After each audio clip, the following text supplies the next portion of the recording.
Good morning tout le monde et bienvenue dans un épisode spécial. As-tu déjà acheté du matériel photo pour le regretter ensuite? Quelque chose que tu as acheté, que tu pensais utiliser, que tu n'as jamais utilisé ou alors qui n'a pas du tout marché comme tu le voulais. Ça m'est arrivé plein de fois au cours des dernières années. J'ai d'ailleurs plein de petits trucs que je n'utiliserai jamais et que je pensais à l'époque était une bonne idée. Donc aujourd'hui, je voudrais partager avec toi ces items. J'en ai à peu près 7, dont un qui est extrêmement cher. D'ailleurs, même plus cher qu'un appareil photo, dont je te parlerai à la fin. Donc ne loupe pas ça. Si tu es prêt, on se lance tout de suite dans cette vidéo qui va pouvoir te faire économiser peut-être pas mal d'argent.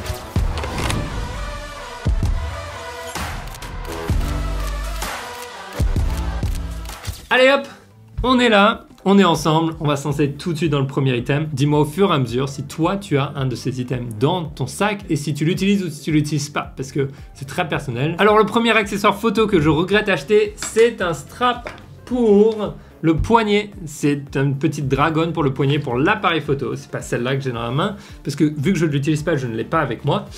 Et en fait, j'étais très excité à l'idée, je trouvais ça génial pendant 2-3 semaines et après, j'ai complètement arrêté de l'utiliser. Tu te dis, ok, avec la Dragon, je vais pas perdre l'appareil, mais combien de fois est-ce que tu as déjà lâché un appareil photo par erreur? Personnellement, jamais. L'autre pensée d'utilisation derrière, c'est, si quelqu'un veut me voler mon appareil, au moins il est accroché à ma main.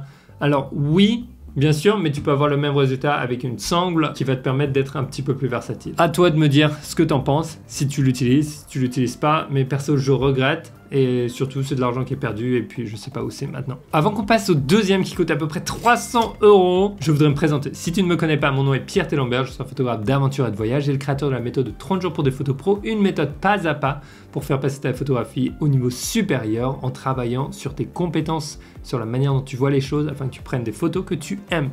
Il y a un petit lien dans la description si tu veux en savoir plus, ça a marché pour des milliers de participants à travers le monde. Et en plus de ça, sur cette chaîne YouTube, je partage des tutoriels photos et des aventures photographiques, donc abonne-toi si tu veux voir la prochaine. Mon deuxième accessoire s'appelle Arsenal. C'est un petit boîtier qui était censé se mettre sur notre appareil et nous permettre de faire de la photographie finalement computationnelle, comme avec un téléphone pour faire des timelapses qui vont aller du jour à la nuit ou de la nuit au jour, de la composition d'images pour retirer de la foule ou alors justement pour faire des longues expositions en plein jour sans filtre ND. Il y avait plein de bonnes idées à l'intérieur. Je l'ai essayé avec l'équipe lorsqu'on était à Hawaï. Franchement, il y avait des choses qui étaient bien. Mais le problème, c'est qu'au cours des années, les mises à jour n'ont pas été faites. Il y en a peut-être eu, mais il y a toujours autant de bugs. Ça n'a jamais vraiment marché comme on le voulait. Aujourd'hui, je ne le recommande pas, etc.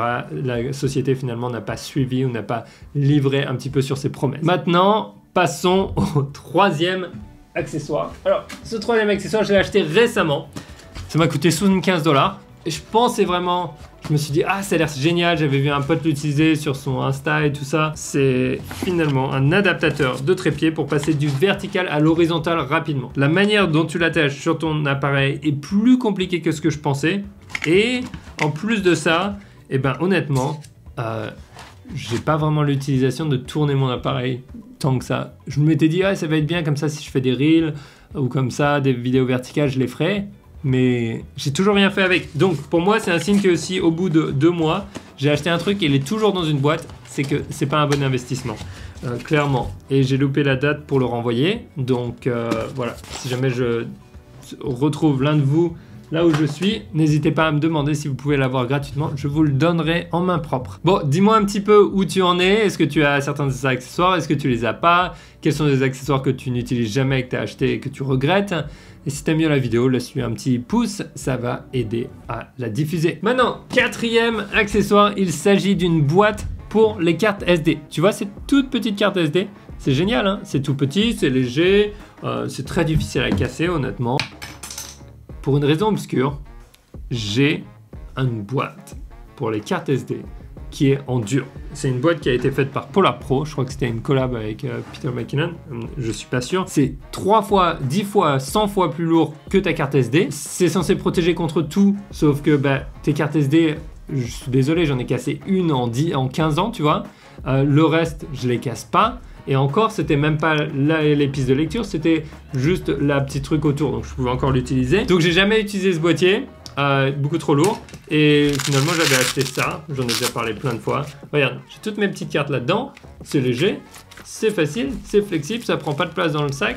Je peux l'écraser comme ça. Mes cartes SD, elles vont toujours bien. Donc voilà pour le quatrième. Maintenant, le cinquième, il s'agit de filtres VND, c'est-à-dire quoi? Des ND variables, des filtres à densité neutre variable. Honnêtement, quand j'étais en Tanzanie, on a pris pas mal de vidéos avec les VND et je me suis retrouvé avec des artefacts bizarres et verts dans les réflexions des vitres et c'était juste une catastrophe. Depuis, je les réutilise jamais. Si tu veux un filtre à densité neutre, prends-en un fixe. Tu auras une meilleure qualité d'image, moins d'aberrations chromatiques, d'aberrations de tout ce que tu peux imaginer parce que dans un VND, il s'agit de polarisants qui tournent et apparemment ça crée pas mal de problèmes. Les seuls peut-être que j'ai trouvé qui sont plutôt neutres sont les True Color de Nissi. Franchement, ils sont petits et pas encombrants aussi, donc ça c'est un avantage. Ceux-là, ils sont lourds, encombrants. Je te parlerai même pas de la version qui est magnétique. Oh mon dieu, ils sont tellement lourds que c'est juste impossible pour moi de les utiliser. Les filtres VND et moi, c'est pas trop ça. J'ai des amis qui les utilisent et qui aiment bien, mais perso, non. Je trouve qu'il y a trop de sacrifices en termes de qualité d'image. Dis-moi ce que t'en penses un petit peu dans les commentaires, parce que je sais que les VND sont assez populaires. Maintenant, passons au sixième accessoire. C'est simplement tous ces petits trucs. Les accessoires pour les action cam, pour les caméras d'action genre GoPro, DJI, etc. Est-ce que tu en as une déjà? Et est-ce que tu l'utilises? Parce que, en plus des accessoires, j'ai l'impression que, et ça m'arrivait très souvent jusqu'au jour où j'ai commencé à faire des vidéos en POV, j'utilisais pas vraiment les GoPro, etc. Sauf pour vraiment la vidéo. Mais pour tout ce qui est photo, jamais. Donc, si tu as déjà vu de ces petits packs d'accessoires sur Amazon où tu es là, 64 items, etc. pour juste je sais pas combien, et tu as tout ça, c'est génial. Tu as plein de plastique dans tous les sens et finalement tu n'utilises qu'un seul truc. Ça fait du gâchis pour rien du tout. J'ai pas envie d'acheter un pack avec 64, je veux juste un accessoire. Et juste un. Donc tu vois, il va y en avoir un pour le vélo, il y en a un pour le casque, il y en a un pour la voiture, enfin bref, j'en avais plein et j'en ai donné plein parce que je les utilise pas. Maintenant, qu'est-ce que j'utilise? Juste mon petit truc pour aller sous l'eau. Et le seul et unique qui est finalement un petit peu, qui a été partie intégrale de mon succès, ou plutôt de ma progression sur YouTube et de ma réussite à mes yeux en fait sur beaucoup de plans, ça a été ce petit truc, voilà, que je mets simplement autour du cou, autour des épaules, et je me retrouve avec ma GoPro à l'avant, et c'est comme ça que j'ai enregistré plein de vidéos qui ont très bien marché en premier plan, et je trouve ça génial d'apporter cette immersion aux spectateurs dans un shoot photo. Dernier accessoire, un accessoire qui coûte plus cher que mon A1, il s'agit de mon caisson étanche Nauticam pour le A1. Ça me coûte à peu près 7500 $. Et pourquoi est-ce que je regrette? Ouh là là là là. Pourquoi? Alors on va commencer comment? Premièrement, si tu veux faire de la photo sous l'eau, si tu veux t'amuser, achète-toi un caisson étanche souple, en plastique, comme un sac plastique, que ce soit Outex ou A1 Marine. J'en ai utilisé un pendant plus de 7 ans et il vient littéralement de me lâcher il n'y a pas longtemps.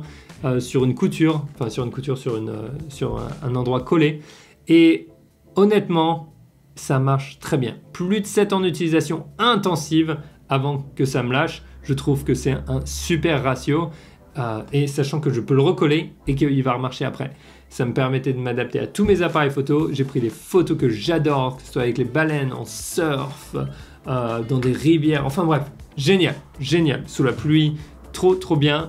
On peut faire trop de choses avec. Mais un jour, je me suis dit, je vais faire comme mes amis pros qui font que du marin ou qui font beaucoup de marins. Je vais m'acheter un caisson comme ça parce que c'est mieux pour l'ergonomie, pour plein de choses, tu vois. Et en fait, effectivement, c'est génial parce que, regarde, c'est vraiment bien fait. Tu peux accéder à tous tes menus, etc. Regarde un petit peu l'ingéniosité du truc derrière. C'est assez incroyable. Tu peux faire vraiment plein de choses. Ça marche très bien. Tu as même un petit mode qui te dit si tu perds la pression ou pas. Quand tu fais le vide à l'intérieur, tu peux faire le vide finalement dans ton appareil. Bref, il y a plein de choses géniales par rapport à ça. Le problème, c'est que c'est extrêmement lourd. Et quand je fais des shoots photos que je vais pour filmer avec des baleines, pour prendre des photos ou en surf ou en eau pas profonde, c'est un vrai problème de nager avec. Ça te tire, c'est lourd, c'est encombrant. J'ai un pote, Emmett, qui en a un avec un dôme un petit peu plus grand qui s'est déboîté l'épaule en le ressortant de l'eau, en le remettant sur le bateau. En plongée, je pense que c'est très utile, tu vois, surtout si tu as des gants, etc. Tu vas pouvoir faire plein de choses. Mais dans les conditions où tu es un petit peu en mode, on va dire, surf, en surface, où tu dois nager beaucoup, te déplacer, où tu vas dans la rivière, je pense que c'est complètement overkill, pour moi c'est pas bon du tout. Par contre, voici une super alternative qui s'appelle Seafrog. Seafrog, c'est une boîte de Hong Kong qui fait des caissons étanches qui sont plus petits, qui sont plus compacts, qui sont en plastique, donc plus légers. Tu peux avoir, je crois, aussi un dôme en verre. Bref, c'est aussi beaucoup moins cher. Et beaucoup de mes amis photographes marins les utilisent et en sont très contents. Au début, j'étais un peu réticent, mais en fait, je regrette tellement et j'ai presque envie de revendre celui-là pour acheter un Seafrog. Mais je vais voir parce qu'ils sont toujours dédiés à un seul appareil photo, alors que par exemple, mon caisson souple, mon sac, permettait d'utiliser n'importe quel appareil photo dedans. Dedans, celui-là, je ne peux mettre que mon A1 et que ça. Donc si jamais il y a un 2 qui sort un jour, ben, qu'est-ce qui va se passer avec ce caisson? Je vais devoir le changer, le revendre, etc. Dis-moi ce que tu en penses. Maintenant, je t'invite à récupérer ta petite fiche de réglage gratuite dans la description. Et si tu veux apprendre à bien gérer ton autofocus, regarde cette vidéo. Si tu veux comprendre l'influence de tes modes de mesure sur la réussite de tes photos, regarde cette vidéo. Et n'oublie pas, sors, va prendre des photos et c'est quelque chose de nouveau et c'est quelque chose de différent. Je te vois dans la prochaine, même si t'as pas tous ces accessoires, ça va aller, t'inquiète.